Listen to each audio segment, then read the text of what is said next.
Hi, this is a video response to a video made by my YouTube pal, Hawes. Can you trust the news? If you want to get what I'll be talking about in this video, watch his video first, which is linked here. And once Matt approves the video response, you can see the link down here in yellow. Okay. Well, Matt, it happens to me a lot. I mean, a whole lot. Especially since of my line of work. And I've been doing it so long. I've been doing comic books professionally for, well, almost 15 years. And I have to tell you, there is no news report that's 100% accurate, which I've been mentioned. Comic books are very popular in this country, even though the old industry has already collapsed. We in the younger generation was able to create a new one for the last 10 or so years, and a lot of us are also working for US companies, and that's that's kind of newsworthy locally. So we get a lot of press coverage on TV, on newspapers, and like I said, there's not a single news report that's been 100% accurate when they've covered us. And I attribute that more to lack of research than anything else. Probably laziness on the part of those doing the report. No offense to my friends who are working in newspapers. I'm only talking about those other people who have not represented us accurately. And I can probably give an example. When we released Stone, this comic book that I was involved in back in 1988, Whilce Portacio created it and penciled it. I was inking him. And in 1998, we had a really huge media blitz here in the Philippines. And there were all these newspapers talking to us about it because it was the very first internationally published comic book. It was coming out of Avalon Studios, eventually Image Comics, that had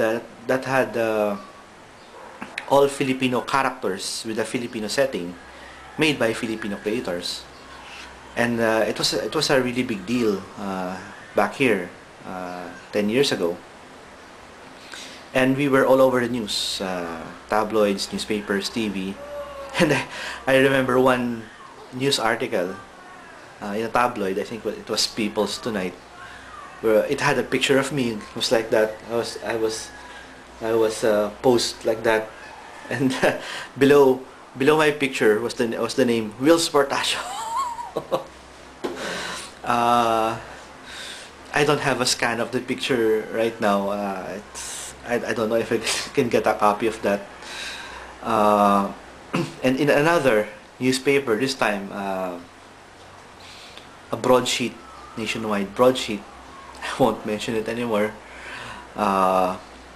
there was a picture of me and Whilce Portacio, and then once again the caption called me Whilce and called him Jerry.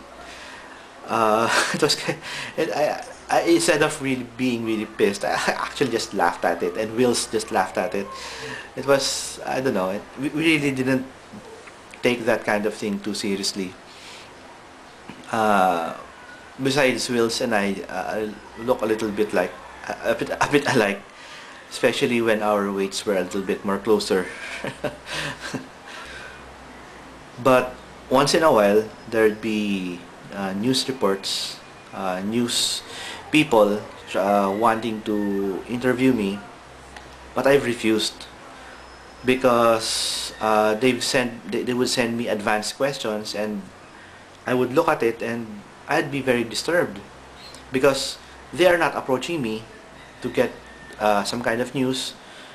They already have a story and an angle in mind. They just want to get specific portions of my answers so that they could support their angle.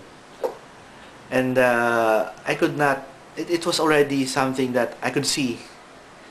And they were reporting about stuff about comics, a point of view about comics that was really, that was not nice. And they wanted my words to support it.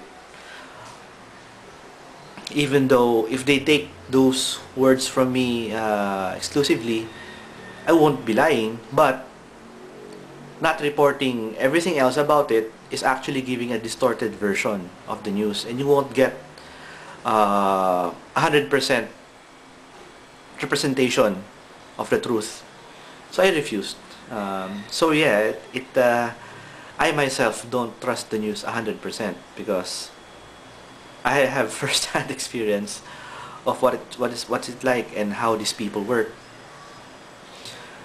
So when I look at the news, I think they're generally true, but you have to be a little bit suspicious. You have to be a little bit wary that they are probably not giving you 100% representation of what is really accurate.